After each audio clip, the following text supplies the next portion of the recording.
Welcome to the World Football Summit podcast, the show for football industry leaders who want to stay ahead of the game. We bring you the latest insights, trends, and stories from the experts driving innovation and progress in sports business worldwide.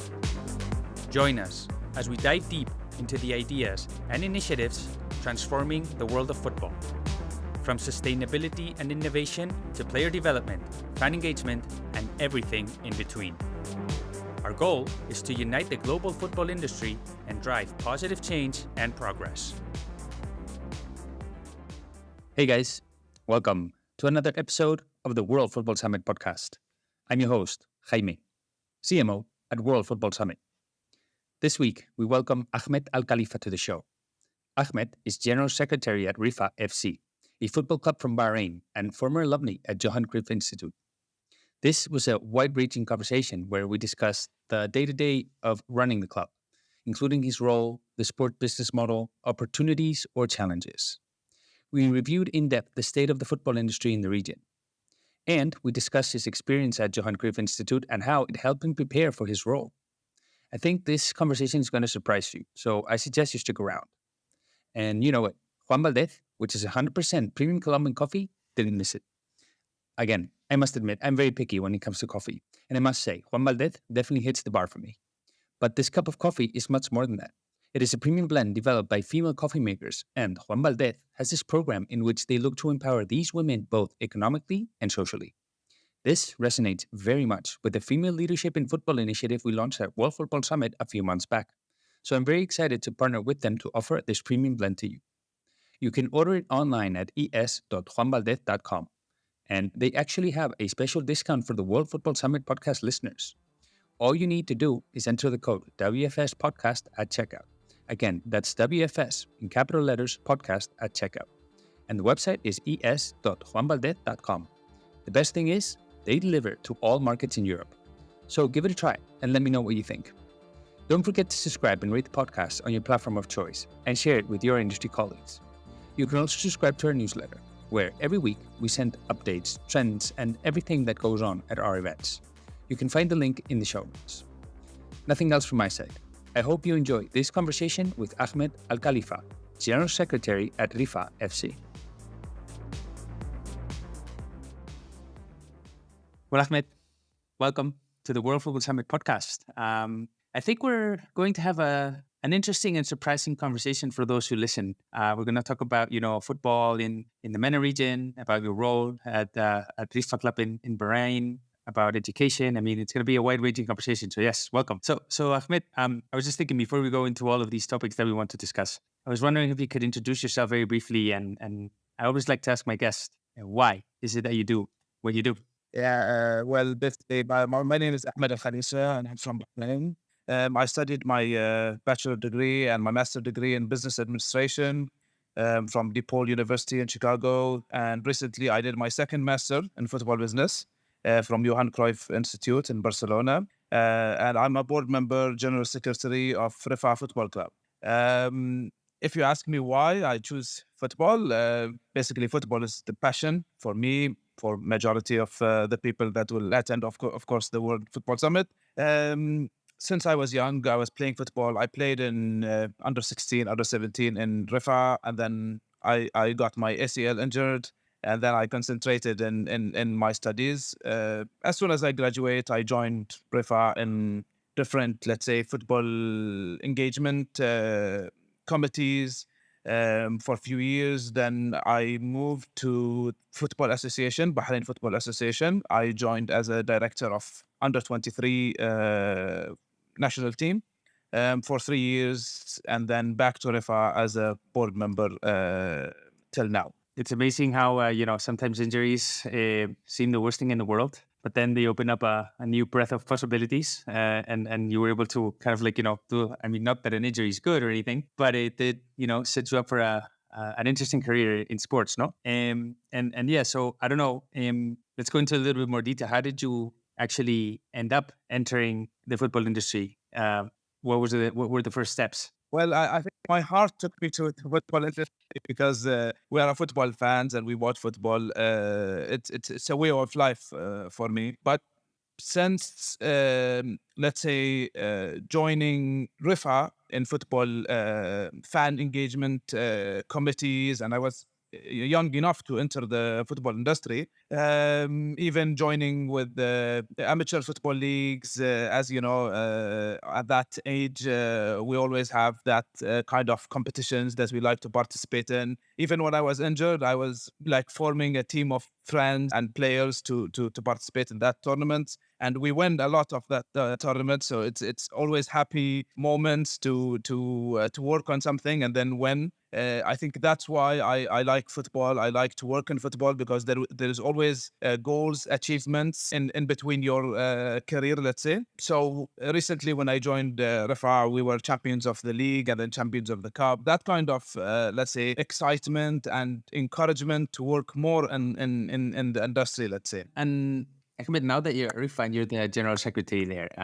What's your role? I mean, could you describe it somehow? What's your day to day? Could you divide your role into buckets, let's say? Yeah, of course. So basically, in Bira, as you know, the board is identified by, let's say, a group of 9 members, and then I'm also the general secretary. So basically, the role is meeting once a month for the board. So at the beginning of every 4 years, so the new board will decide the strategy, the goals of the club, and the budget of every year.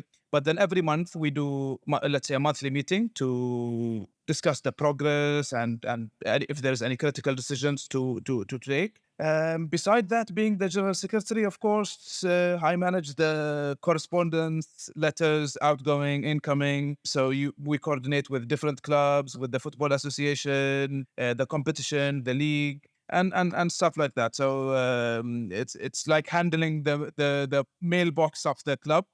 Beside, of course, being a board member. When you like what you do, it's kind of much easier to go into a role where you try to learn as much as you can, do as much as you can to just help the business really go forward. No, so that's interesting. And actually, in terms of the club, I mean, I'm wondering, how does a club in Bahrain run its sports business model? Now, I don't wanna go into financial metrics or anything, but if possible, I do want to understand kind of like the pillars of how you run the club from a business perspective. Well, basically, the football clubs in Bahrain are government-owned entities. So the board will be elected by club members, and then they will run the club in a business model. Let's say, if you want me to mention pillars, I would say we're talking here about performance, business, and social, which is the social responsibility, where the government is asking every club to take care of that. So in terms of performance, we're looking into winning, achieving goals, trophies, things like that.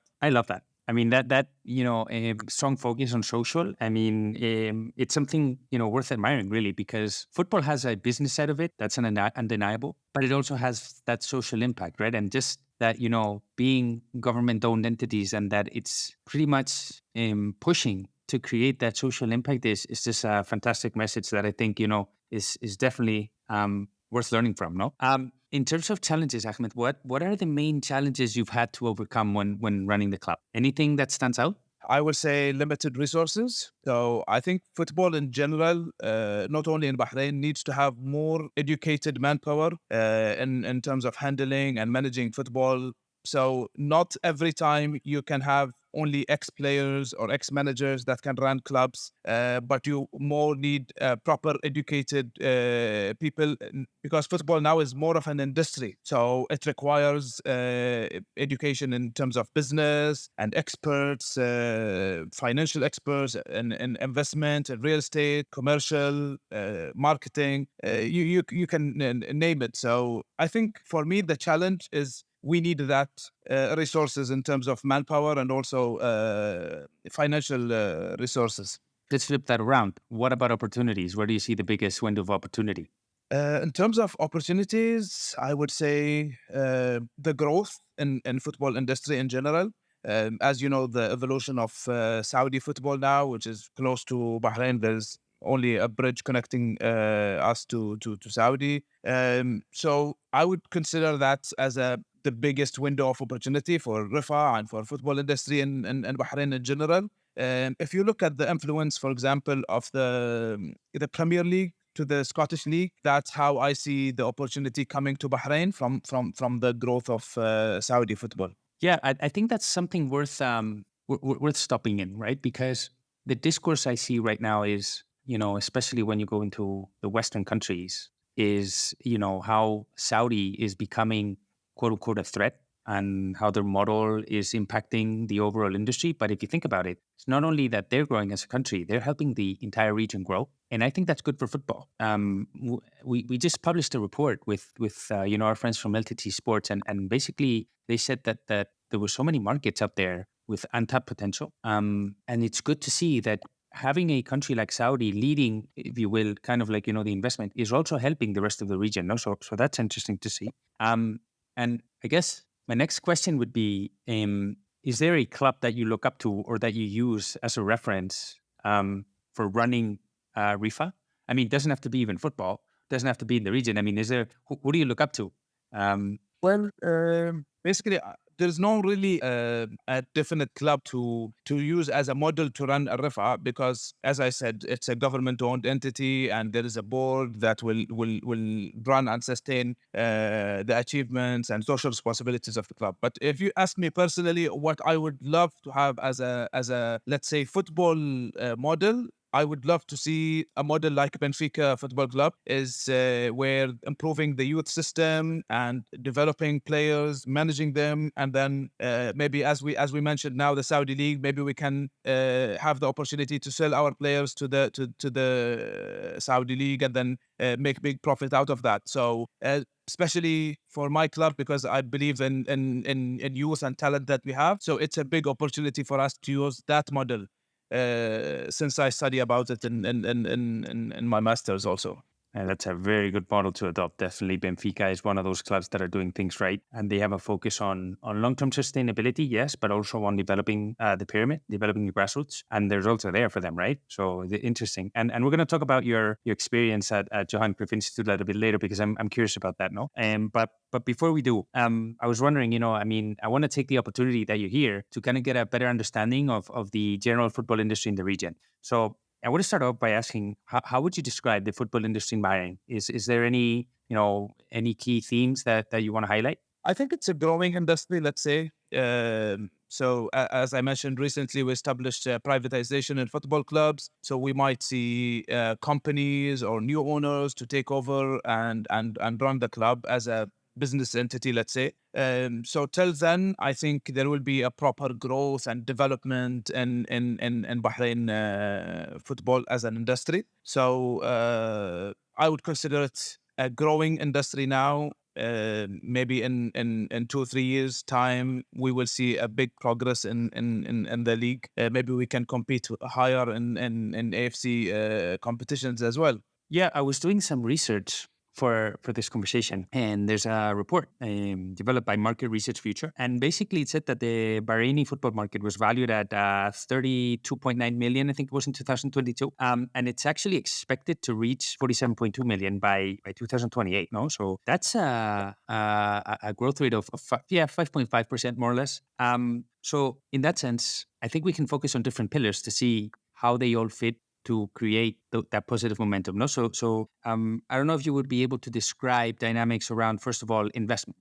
Is there any trend worth noting there? If you look at football clubs in Bahrain, a lot of them do have investments when it comes to even to real estate. So in the plot of every club, they do have, like, they lease part of the plot to do commercials, like shopping malls, schools, and things like that will gain revenue and income for the club financially. So that's in terms of investments of every club. Another strong pillar is popularity, no? I guess there is a growing popularity of football versus other sports, but that's just my assumption, and I was wondering if you could confirm that. Football in Bahrain will always be number one sport, by far, of course. Especially, for example, when you see the national team, the last time they played, there were nearly 20,000 spectators in the national stadium, and you don't see that in any other sports in comparison. So for years now, football is number one sports, not like any other country around. Yeah, I guess so. I mean, just that region, just the passion that you see for football there is just, it's amazing, no? I always go to those countries and I'm just amazed where, we just came back from World Football Summit Asia and you could see that everybody there was just, quote unquote, in love with football, no? And I guess the third pillar worth talking about is youth, right? You mentioned it before when you were talking about Benfica, how it's one of their pillars, no? So how is youth football developing in Bahrain? Well, just to mention, Bahrain is a very small island, and the population is, let's say, I think 1.5 million. 700,000, like 50% are the Bahrainis. So, but the Football Association in Bahrain has improved the system of youth dramatically in the past 5 years. So there was an introduction of a rule that says that every coach in youth level in clubs needs to be qualified, a certified coach. Either it will be A license or B license or even pro license when it comes to under 23s. So for every category, let's say under 15, the head coach should be licensed with A or B to manage that team. Otherwise, he's not eligible to manage. And that improved the system in a very good way. So every club now have a certified coach to train the clubs because, as you know, previously, due to restricted budgets or any other things, they will only have like ex-players or just anyone that can have the capabilities to manage a team. But now he should be certified. Therefore, you will make sure that his education is proper and he can give better physical training and things like that. So you guarantee the youth progress of all the players. I'm not talking about Rifa, but the whole system in general to improve the youth system of Bahrain. And it helped a lot. Actually, speaking about the youth, you were actually in charge of the under 23 team, if I'm not mistaken, right? And it achieved remarkable success. So I was wondering, what did you learn from that experience that has served you over the course of your career and in your role today at Rifa? I learned a lot. I was in charge of, I was the director of under 23 team. The players were in the age of 21, 22, let's say, and I was handling all the, let's say, the admin work, the admin stuff when it comes to the national team. We traveled to participate in different tournaments in all over Asia, in Europe.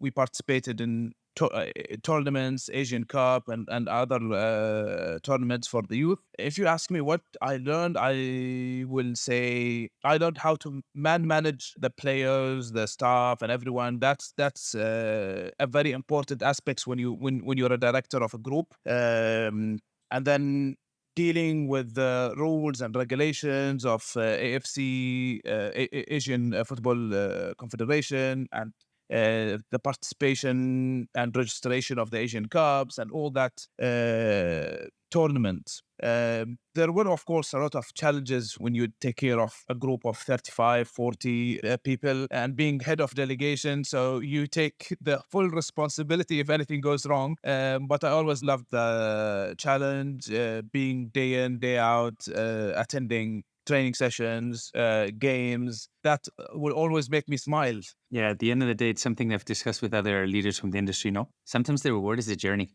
not really the outcome. So I think that's kind of like you're alluding there, no? Kind of like the day-to-day challenges. And then looking back, it's when you realize everything you've accomplished. But maybe when you're in the weeds, it doesn't, seem that way, no? So that's interesting. Thank you for that. And you kind of like, hinted at it a little bit before, but I was wondering if you could go into a little bit more detail about how everything that's going on in the Kingdom of Saudi Arabia in terms of, how they're developing sport, how they're developing football, they're investing. How is impacting that in the entire region?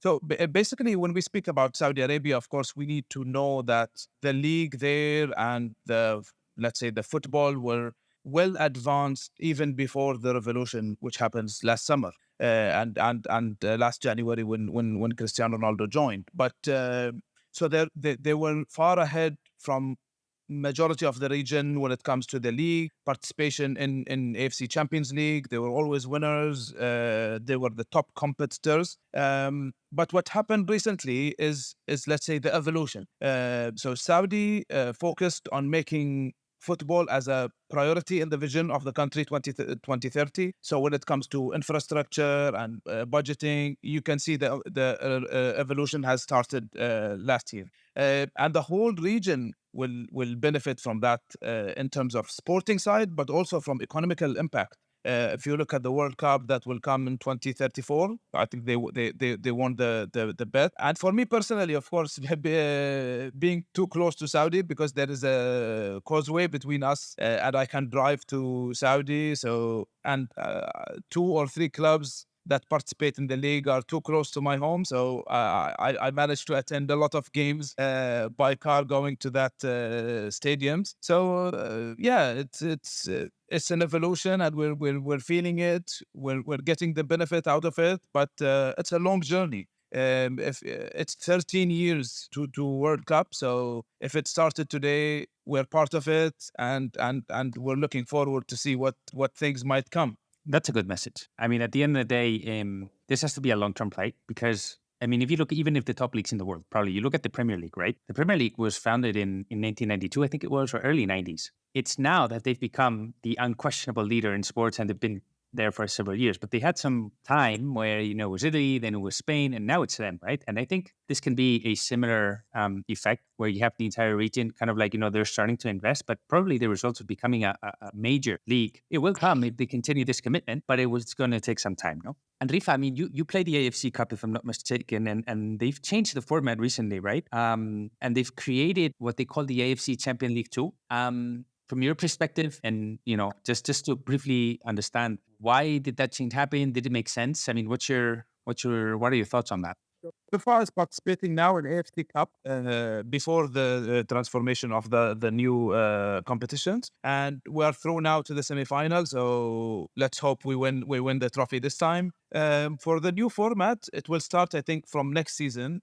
So basically, what they did is they did a Champions League Elite, which is equivalent to the Champions League of Europe. And then they changed the name of AFC Cup to Champions League 2. And then they introduced a new tournament called AFC Challenge, if I'm not mistaken. So if you look at it deeply, it is similar to what happened for UEFA when they introduced the Europa League and then Conference Cup. For me, it gives a better rate of winning for different coefficient leagues when it comes to the lower leagues to participate in different tournaments. So it will always be nice for them to compete in an let's say nation, not a nation, but in like an Asian competition, and it would be a great challenge for them. If you take an example for last year when West Ham won the Conference Cup, it was so nice for them to win a European competition. Although they finished 6th or 7th in the Premier League, but they still win a European competition. So I think AFC copied that, and they're looking to have more competitions for better chances for everyone to win, and then also for better financial benefits, let's say. Yeah, it kind of goes back to what we were mentioning before. No, if you elevate the quality of play, you're going to get more fans drawn into the game, and then that's going to trickle the entire call it commercial model, no, the partnerships, the broadcasting, no. So I guess it makes sense, to do that from a business perspective, no. So yeah, I want to thank you, Ahmed, because that was an interesting overview. I hope those who listened kind of like got a better sense of what's going on in the region, which I think it's definitely worth paying attention to, no. And I want to kind of like shift into a more personal side of your career in terms of leadership and your experience as at your master's.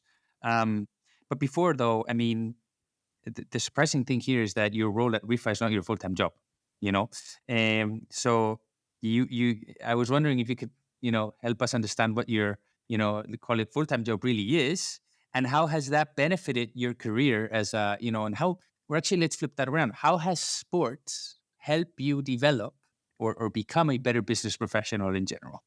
So I work in the government since 2010. I'm now director of human resources and finance. Besides my board role in RIFA, in terms of how did football and sports in general help me, I feel proud that I worked in football since I was young.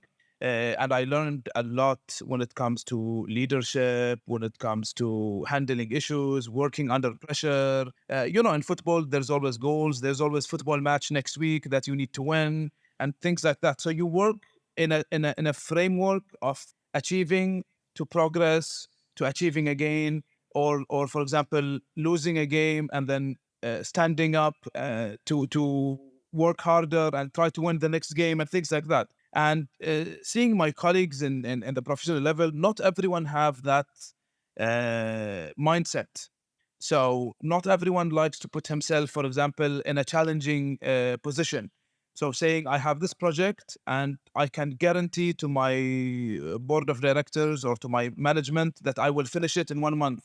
And I feel challenged and I want to have the success of winning that kind of thing, if you know what I mean.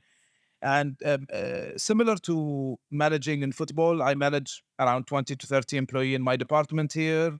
And I think it's easy to manage compared to what we have in football and different players, different mindsets, and working as a team.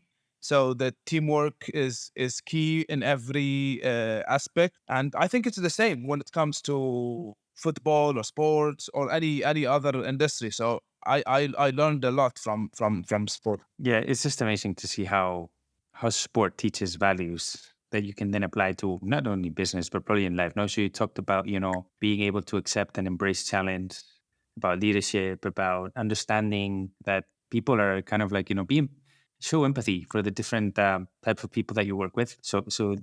Those are just fantastic lessons for life in general. No, and you were also a student. You mentioned it at the beginning. A student at the Johan Cruyff Institute who joined us they've actually joined us for a lot of our events.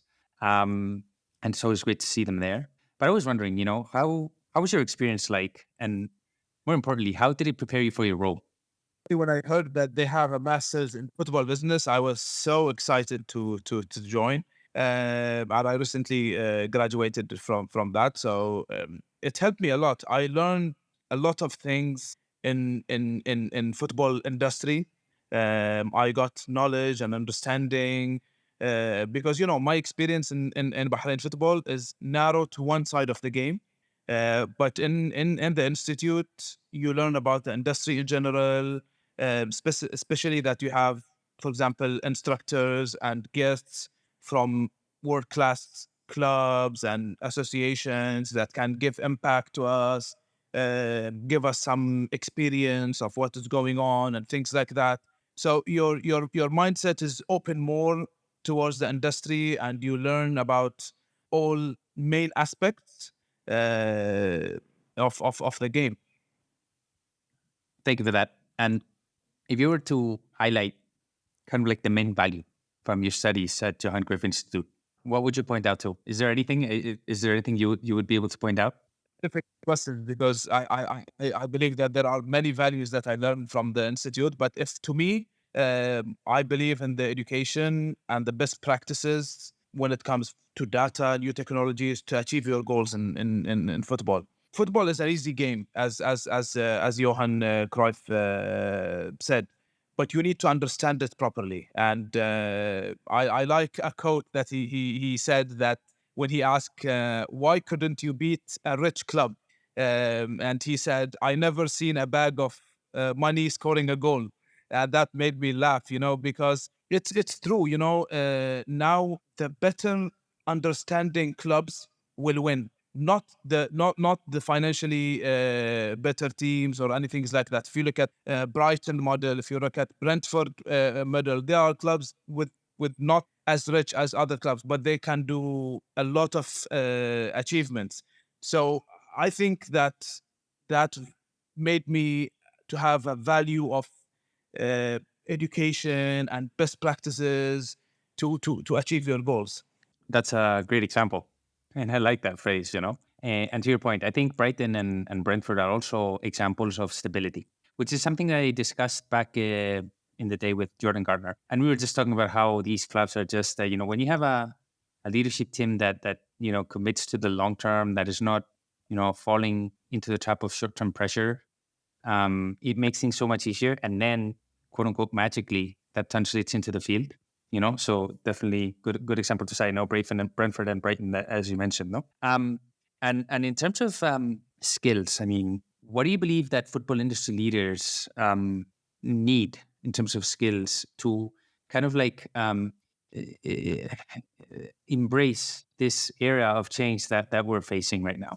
Well, I have to ask the same question to myself since I'm in the industry, and I think what will I need to be the better leader? Let's say. So if I ask my question, this I will say you need to have a strategic thinking at the beginning, because of course you need to understand the main goals or the vision of the club and what are you able to achieve, and then the second thing will be flexibility to me, because football is a very dynamic and changing thing. So in 1 year you can compete to top level, and second year you might lose a player or sell a player, and then you see yourself in a very difficult situation. So you have to be flexible in change. And the third and most importantly, you have to be patient. To be a leader in football, you will definitely need to be patient and able to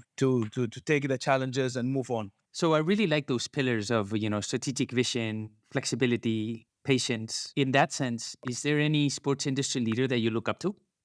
I won't say leaders. I think I like the role model of Fenway Sports Group, the owners of Liverpool, and how they transformed the club from 2010 till today, looking into infrastructure of the club, looking into the technology, and of course, winning trophies, which comes at the end of it.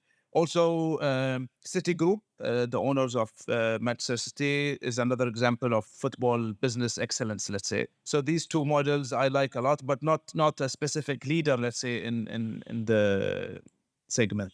Yeah, we actually gave the City Football Group an award during World Football Summit Europe. So I can totally relate to that answer. Those are great examples now to follow.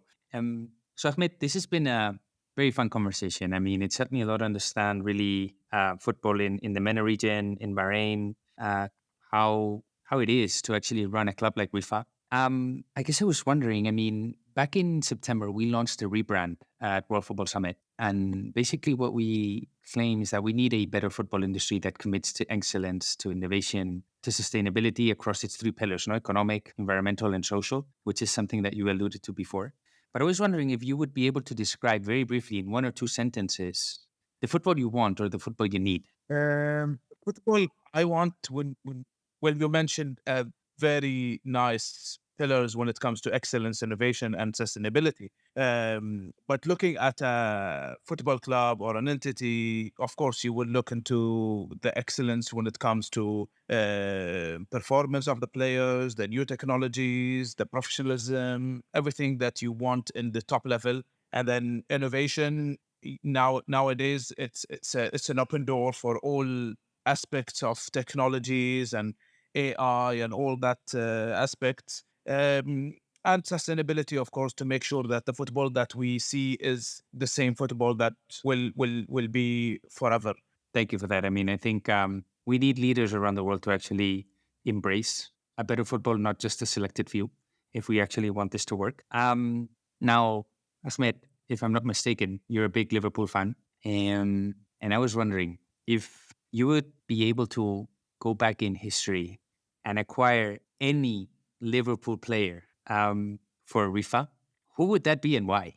Imagine that you have no budget constraints, no time constraints, meaning you can grab anybody in history. So who would it be? It will be definitely Steven Gerrard, of course.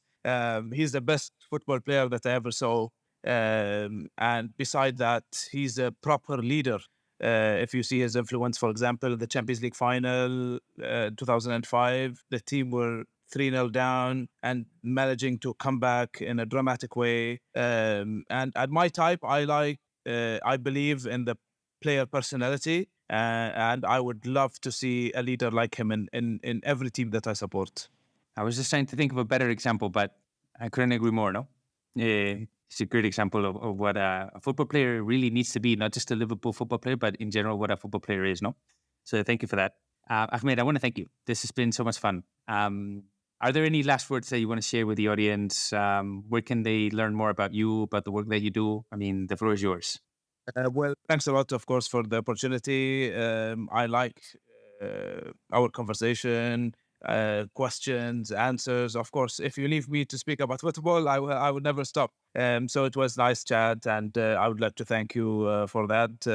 I'm available in all social media platform, active in Instagram with the same name, Ahmed Al Khalifa, on LinkedIn as well. So anyone who's listening to us, please keep in touch, and I'm always happy to keep in touch and learn from everyone, discuss with everyone, and football is a place where we know our friends and colleagues, and I'm always open for that. Thank you, Ahmed. It's been great. And as you said, I think football is a common language. I think it unites people in business and on the field as well. No? So thank you. Hopefully, we'll speak again in the near future. You can tell me how the region is evolving, and it's going to be super interesting as well. Thank you, Ahmed.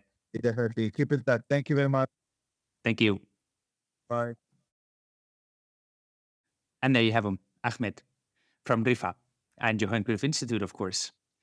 That was an interesting conversation. I have so many interesting takeaways. I guess most importantly for me, it was the opportunity to learn how football in the region is evolving.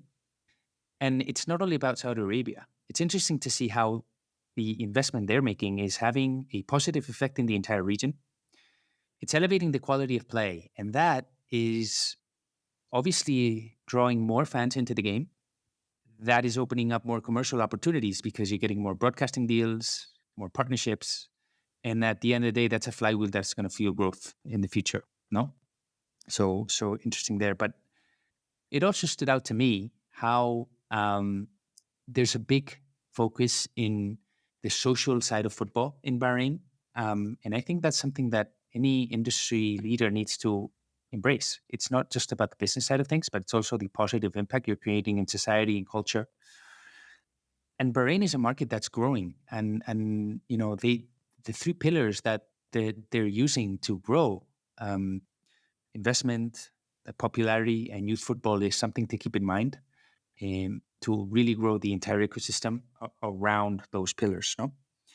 And finally, more on the leadership side, I couldn't agree more with what Ahmed said about, the values that sports teach, in terms of being able to accept challenge, in terms of leadership, in terms of empathy, and the skills that, he learned at Johan Cruyff Institute, based on some great examples that he mentioned during his time there, which is, strategic vision, flexibility, and patience, right?